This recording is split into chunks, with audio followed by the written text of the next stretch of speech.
आज मैं लेकर आया हूँ आपके लिए आपका मोस्ट इम्पोर्टेंट चैप्टर आपकी हिस्ट्री की बुक का भारत में राष्ट्रवाद। इतना अच्छे से लिखा गया है चैप्टर। अगर आपने अच्छे से ये चैप्टर पढ़ लिया तो आपको अपने स्वतंत्रता सेनानियों से प्यार हो जाएगा। आपको समझ में आ जाएगा कि कितने मुश्किल से आपको स्वतंत्रता प्राप्त हुई है। इस चैप्टर के जितने भी इम्पोर्टेंट क्वेश्चन हैं जो आपको 100% मार्क्स लाने के लिए तैयार करने चाहिए, उनको मैंने पहले ही पॉइंट टू पॉइंट अंडरलाइन कर लिया गया है। इस वीडियो को बनाने के 4 बड़े उद्देश्य हैं, मेजर ऑब्जेक्टिव हैं। पहला, आपका 100% कंटेंट क्लियर करके देना ताकि आपका कोई टॉपिक छूट ना जाए। सेकंड उद्देश्य है आपको पॉइंट टू पॉइंट नोट्स तैयार करके देना जो आपको 10th में तो काम में आएंगे ही। अगर आप आगे कंपटीशन की और बड़े लेवल की तैयारी करते हो तो आपको वहाँ भी हेल्प मिलेगी। और हम पूरे चैप्टर को एक फ्लो में समझेंगे। समाज विज्ञान को हमें रटने की आवश्यकता नहीं पड़ेगी। हम ऐसे पढ़ेंगे इसे जो आपको समझ में आए और आपको यह समझ में आ जाए कि हमको स्वतंत्रता किस प्रकार मिली। बहुत ही सिस्टमेटिक तरीके से इस चैप्टर को हम स्टार्ट करने वाले हैं। तो चलो बच्चों, फिर स्टार्ट करते हैं आपका अपना आज बेहतरीन चैप्टर, भारत में राष्ट्रवाद। तो चलो बच्चों स्टार्ट करते हैं भारत में राष्ट्रवाद।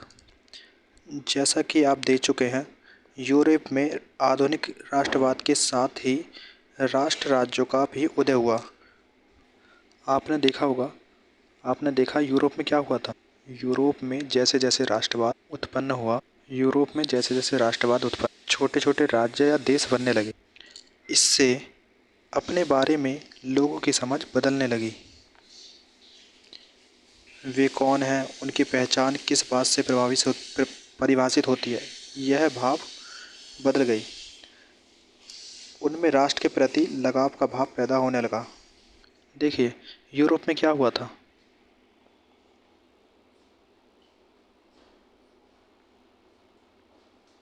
यूरोप में क्या हुआ था, लोगों में राष्ट्र के प्रति लगाव का भाव पैदा होने लगा था। इसी को तो राष्ट्रवाद कहते हैं। राष्ट्र का मतलब क्या होता है, राष्ट्रवाद का मतलब क्या होता है, राष्ट्र के प्रति लगाव। राष्ट्र के प्रति, देश के प्रति जो लगाव होता है उसी को तो हम राष्ट्रवाद कहते हैं।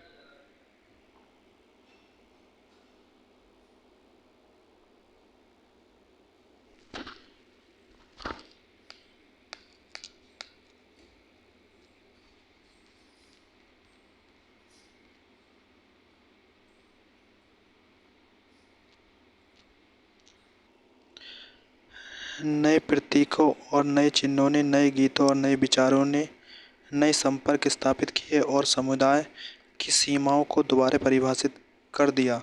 ज़्यादातर देशों में इस नई राष्ट्रीय पहचान का निर्माण एक लंबी प्रक्रिया में हुआ। आइए देखें कि हमारे देश में यह चेतना किस तरह पैदा हुई। तो अब हम बात करेंगे भारत की। आइए, आखिर भारत के अंदर राष्ट्रीयवाद की भावना पैदा कैसे हुई, क्या रीजन थे जिसके कारण भारत में राष्ट्रीयवाद की भावना उत्पन्न हुई।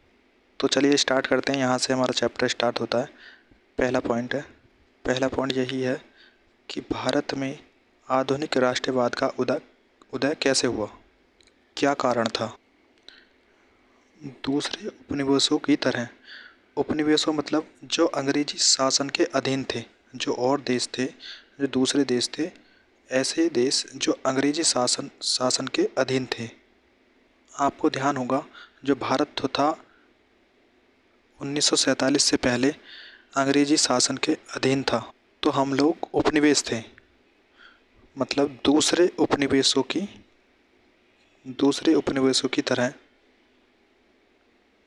भारत में भी आधुनिक राष्ट्रवाद के उदय की परिघटना उपनिवेशवाद विरोधी आंदोलन के साथ गहरे तौर पर जुड़ी हुई थी। तो मतलब जैसे जैसे लोगों ने उपनिवेश का विरोध किया, उपनिवेशों का विरोध करना स्टार्ट करा, आंदोलन करने स्टार्ट करे, मतलब तो लोग क्या हो गए, लोग जुड़ते चले गए। मतलब हम कह सकते हैं कि उपनिवेशों का विरोध करना, उपनिवेशों का विरोध करना राष्ट्रवाद की पहचान बन गई थी। मतलब उपनिवेशों का विरोध करना एक तरीके से अंग्रेजों का विरोध करना राष्ट्रवाद की पहचान बन गई थी 1947 आते आते। सेकंड पॉइंट, उपनिवेशिक शासकों के खिलाफ यानी अंग्रेजों के खिलाफ संघर्ष के दौरान लोग आपसी एकता को पहचानने लगे थे। उत्पीड़न और दमन के साझा भाव ने विभिन्न समूहों को एक दूसरे से बांध दिया था। मतलब सपोज करो कि ये अंग्रेज हैं, ये कौन है, अंग्रेज हैं, ये एक वर्ग है, ये दूसरा वर्ग है और ये तीसरा वर्ग है। ये वाला वर्ग भी इस अंग्रेज़ों से परेशान है, ये वर्ग भी इस अंग्रेज़ों से परेशान है, ये वर्ग समूह भी अंग्रेज़ों से परेशान है। तो इन तीनों के अंदर राष्ट्र भाव की भावना पैदा होगी। तो ये तीनों वर्ग क्या सोचेंगे कि भाई हम तीनों सब वर्ग समूह एक ही व्यक्ति से परेशान है, तो हम आपस में जुड़ जाएं। तो ये तीनों व्यक्ति क्या हुए, जुड़ गए। आगे देखते हैं। लेकिन हर वर्ग और समूह पर उपनिवेशवाद का असर एक जैसा नहीं था। उनके अनुभव भी अलग थे और स्वतंत्रता के मायने भी भिन्न थे। अब अलग अलग समुदाय के, मेरे लिए समुदाय का मतलब अलग था, राष्ट्रवाद का मतलब, और आपके लिए राष्ट्रवाद का मतलब अलग था, और किसी के लिए राष्ट्रवाद का मतलब अलग था। तो हर वर्ग और समूह पर उपनिवेशों का असर एक जैसा नहीं था। उनका अनुभव भी अलग था और स्वतंत्रता का मान्य भी अलग था। तो हमें एक ऐसा व्यक्ति चाहिए था जो हमें आपस में जोड़ सके। नेक्स्ट पॉइंट है, महात्मा गांधी के नेतृत्व में कांग्रेस ने इस समूह को इकट्ठा करके एक विशाल आंदोलन खड़ा किया। तो वो महान व्यक्ति कौन थे, महात्मा गांधी। मतलब भारत में आधुनिक राष्ट्रवाद का उदय कैसे हुआ, हमें ये समझना है बस। जो भारत में जो राष्ट्रवाद का उदय हुआ है, जो उपनिवेशवाद थे, जो अंग्रेज थे, उनका विरोध करना एक तरीके से राष्ट्रवाद का कारण माना जाता है। तो हम सब मिलके हम सब पर अंग्रेज परेशान कर रहे थे, और हम सब में राष्ट्रवाद के प्रति भावना पैदा हो गई कि आपस में तो हम सब बाद में लड़ लेंगे, पहले अंग्रेज़ों को भगा दो। तो नेक्स्ट पॉइंट देखते हैं। जो राष्ट्रवाद है ये बहुत लंबी चलने वाली एक प्रक्रिया थी, ये 1-2 साल में ख़त्म नहीं होती। इसके लिए 100 साल, 2 साल, 300 साल लग जाते हैं। तो हम जो पढ़ेंगे यहाँ पे इस अध्याय में हम 1920 के दशक के आगे का अध्ययन करेंगे। आपको पता है प्रथम विश्व युद्ध कब हुआ था? वो 1914 से 1918 तक चला था। तो हम पहले विश्व युद्ध के बाद की घटना पढ़ेंगे। यही आपसे कह रहा है कि इस अध्याय में हम 1920 के दशक के आगे का अध्ययन करें। तो बच्चों आगे देखते हैं। प्रथम विश्व युद्ध, जो प्रथम विश्व युद्ध है इसका असर क्या पड़ा ये देखना है हमें। तो 1919 के बाद, मतलब फर्स्ट वर्ल्ड वार जो चला था 1914 से 1918 तक चला था। तो 1918 के बाद, मतलब प्रथम विश्व युद्ध के बाद का जो समय 1919 पहले ही आ गया। 1919 के बाद के सालों में हम देखते हैं कि राष्ट्रीय आंदोलन नए इलाकों तक फैल गया था। उसमें नए सामाजिक समूह शामिल हो गए थे और संघर्ष की नई पद्धतियां सामने आ रही थीं। इन बदलावों को हम कैसे समझेंगे, उनके क्या परिणाम होंगे, देखते हैं आगे। तो पहला पॉइंट देखा हमने, भारत में राष्ट्रवाद का उदय कैसा हुआ। अब दूसरा पॉइंट है हमारा विश्व युद्ध के बाद का, प्रथम विश्व युद्ध का प्रभाव का क्या असर पड़ा। दूसरा पॉइंट है हमारा, आगे देखते हैं। विश्व युद्ध ने एक नई आर्थिक और सामाजिक स्थिति पैदा कर दी थी। इसके कारण रक्षा व्यय में भारी इजाफा हुआ। अब देखो युद्ध चलेगा, जो रक्षा व्यय है, जो सेना के हथियार हैं, जो सेना है, तो वो सब बढ़ जाएंगे, मतलब खर्चा बढ़ेगा। मतलब पहला पॉइंट है, जो पहला प्रभाव पड़ा प्रथम विश्व युद्ध का, वो रक्षा व्यय में भारी इजाफा हुआ। जो अंग्रेज थे वो रक्षा व्यय में हथियारों के लिए मतलब पैसा सब बहुत ज़्यादा खर्च कर रहे थे। सेकंड पॉइंट, इस कर्जे की भरपाई करने के लिए युद्ध के नाम पर कर्जे लिए गए, युद्ध के नाम पर कर्जे लिए गए और करों में वृद्धि की गई, सीमाएं शुल्क बढ़ा दिया गया और आयकर शुरू किया गया। अब अंग्रेजों ने जब रक्षा व्यय को बढ़ा दिया तो खर्चा बढ़ गया, तो पैसा कहाँ से आया? तो लोगों से पैसे लिए गए, खर्चे के रूप में, कर्जे के रूप में, युद्ध के नाम पर लिए गए। और जो लोगों पर टैक्स था वो क्या कर दिया गया? बढ़ा दिया गया। और सीमा शुल्क बढ़ा दिया गया और आयकर शुरू किया गया। अब देखो सरकार के पास पैसा कहाँ से आता है? पैसा आता है टैक्स से। और टैक्स किससे वसूलेंगे? वो सब लोगों से। आगे देखते हैं, युद्ध के दौरान कीमतें तेजी से बढ़ने लगे। 1913 से 1918 के बीच कीमतें दुगनी हो चुकी थी, जिसके कारण आम लोगों की शिकायतें बढ़ बढ़ गई थी। गांव में सिपाहियों को जबरन भर्ती किया गया। तो सेनाओं को उन्होंने क्या करा? जबरन भर्ती करने लगे। गांव के लोगों को सेना में शामिल किया गया। इसलिए इस कारण, जिसके कारण ग्रामीण के जो लोग थे इलाकों में, वो भी गुस्सा होने लगे। जो जो जवान बच्चे थे उन्हें ज़बरदस्ती से भर्ती किया गया। 1918 से 1919 और 1920 से 1921 में देश के बहुत सारे हिस्सों में बहुत खराब हो गई, जिसके कारण खाद्य पदार्थों का भारी अभाव पैदा हो गया। तो देश के बहुत सारे हिस्सों में फसल खराब हो गई, तो फसल खराब हो जाएगी तो खाद्य पदार्थ में भारी अभाव पैदा हो गया। उसी समय फ्लू की महामारी फैल गई। 1900 देखो महामारी फैल गई, जैसे कोविड-19 फैल गया था, ऐसे एक महामारी फैल गई उस समय।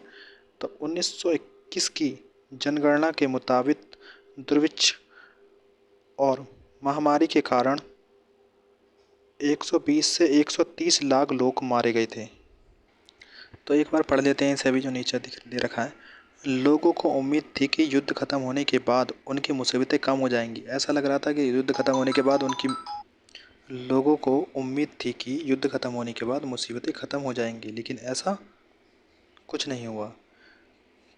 इसी समय एक नया नेता सामने आया और उसने संघर्ष का एक नया ढंग, एक नया तरीका पेश किया। तो देखो ये कौन थे? ये थे हमारे महात्मा गांधी। तो अगला हेडिंग है हमारा, अगला पॉइंट है महात्मा गांधी की। तो ये होता है हमारा पॉइंट नंबर 3 स्टार्ट। ये पॉइंट नंबर 3 स्टार्ट होता है हमारा। तो महात्मा गांधी जनवरी 1915 में भारत लौटे। कहाँ से लौटे? दक्षिणी अफ्रीका से लौटे। इससे पहले इससे पहले वे दक्षिणी अफ्रीका में थे, वहाँ पे वकालत करते थे। उन्होंने एक नए तरीके के जन आंदोलन के रास्ते पर चलते हुए वहाँ की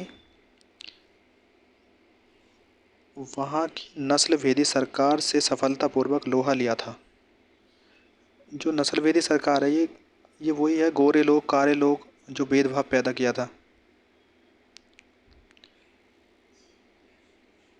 तो महात्मा गांधी जो थे दक्षिणी अफ्रीका में ऑलरेडी पहले ही एक विद्रोह कर चुके थे, दक्षिणी अफ्रीका में नस्ल भेदी सरकार के खिलाफ। आगे देखते हैं, पॉइंट नंबर 4 स्टार्ट होता है हमारा। क्या है पॉइंट नंबर 4? सत्याग्रह के विचार। तो महात्मा गांधी के हिसाब से सत्याग्रह का विचार क्या होता है, ये देखते हैं। सत्याग्रह के विचार में क्या होता है? सत्याग्रह का विचार ये देख रहे हैं हम, ठीक है। सत्याग्रह के विचार में सत्य की शक्ति पर आग्रह और सत्य की खोज पर जोर दिया जाता है। यानी हमें यह बताया जाता है कि आप सत्य बोलो, सत्य की खोज करो। इसका अर्थ यह था कि अगर आपका उद्देश्य सच्चा है, आपका उद्देश्य अन्याय के खिलाफ है, तो यदि आपका संघर्ष अन्याय के खिलाफ है तो उत्पीड़क से मुकाबला करने के लिए आपको किसी शारीरिक बल की आवश्यकता नहीं है।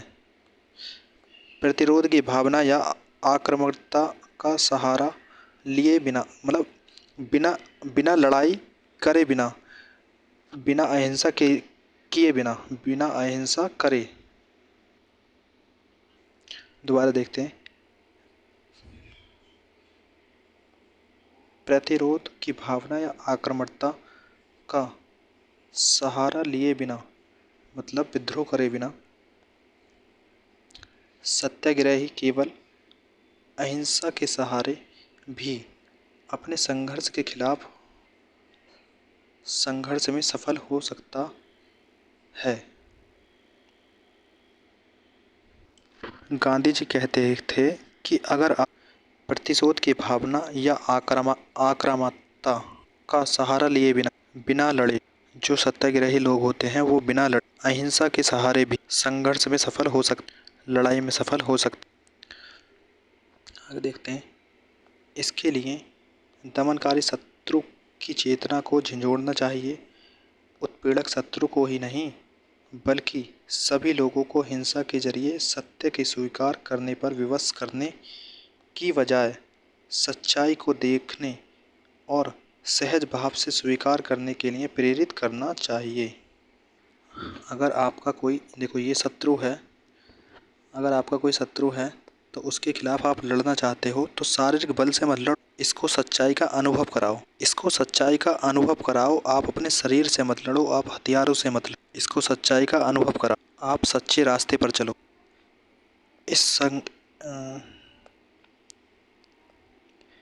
इस संघर्ष में अंततः सत्य की ही जीत होती है। जो सच्चा होगा, जो जो जो सच्चा होगा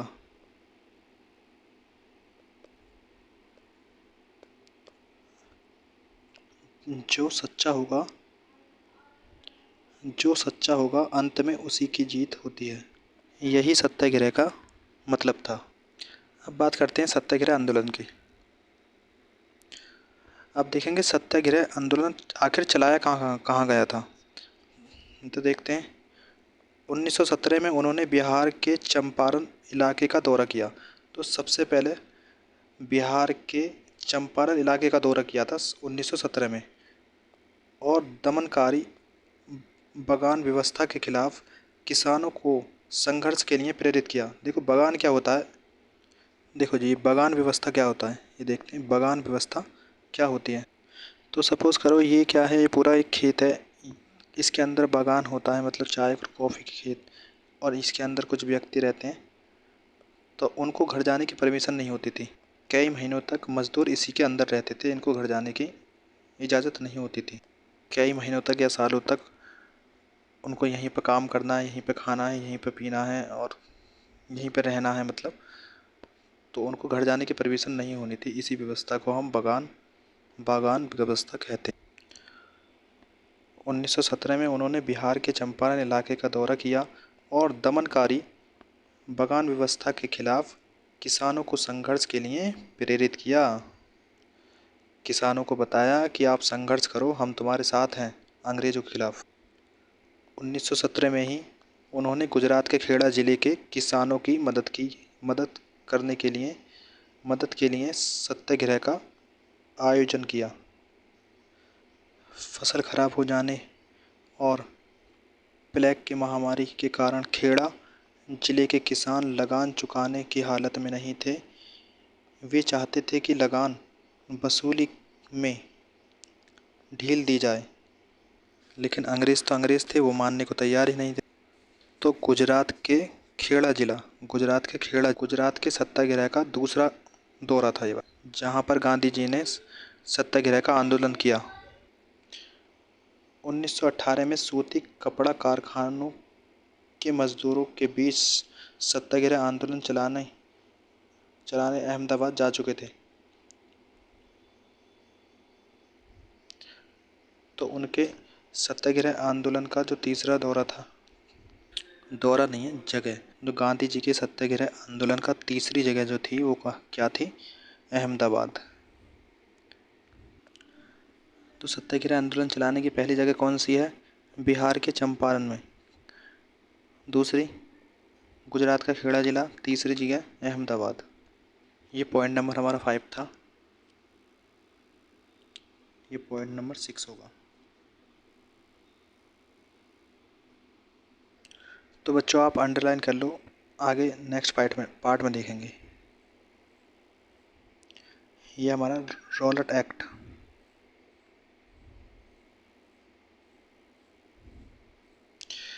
ये ये हमारा मार्शल लॉ, इसके बारे में पूछ लिया जाता है। ये है हमारा जलियांवाला बाग हत्याकांड। ये पॉइंट है हमारा महात्मा गांधी के आंदोलन वापस ले लिया। खिलाफत समिति ऐसा योग ही क्यों किए लिया गया? ऐसा योग का विचार आंदोलन कैसे बन सकता है था?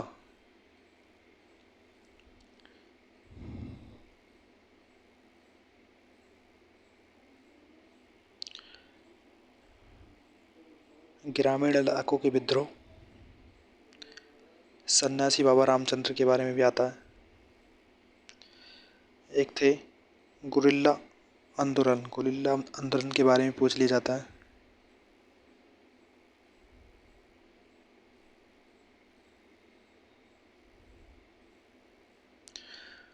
बगानों में राजस्व। स्वराज। बगानों का स्वराज। चोरी चोरा कांड जो 1922 में हुआ था, ये देख लेना एक बार। संवियन अवज्ञा आंदोलन आया था एक की, और पहला इसका हेडिंग है, इसमें देखना असहयोग आंदोलन वापस लेने का फैसला क्यों लिया महात्मा गांधी ने।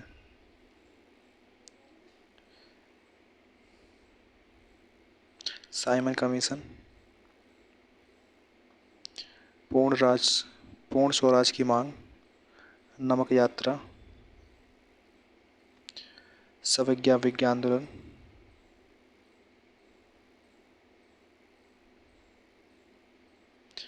सरकार के निर्बल दमन का रास्ता अपनाया। गांधी अहिंसा समझौता बहुत पूछा जाता है।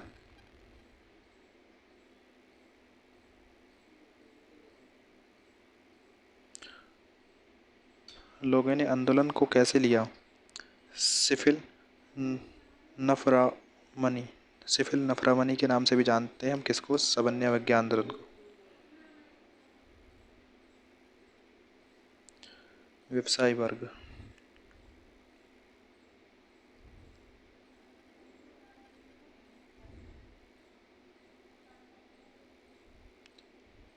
सीमाएं।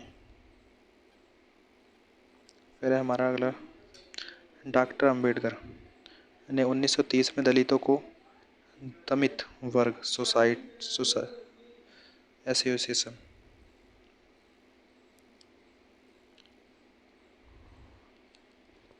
मोहम्मद अली जिन्ना।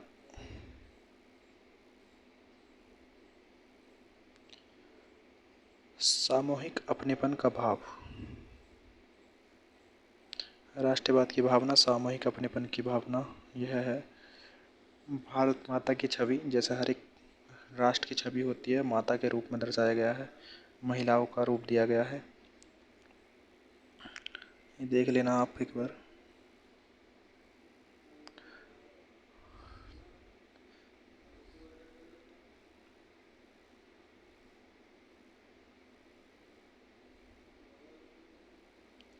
भारत छोड़ो आंदोलन। यही चैप्टर समाप्त होता है। नेक्स्ट पार्ट में इस पार्ट को पूरा करेंगे। थैंक यू बच्चों।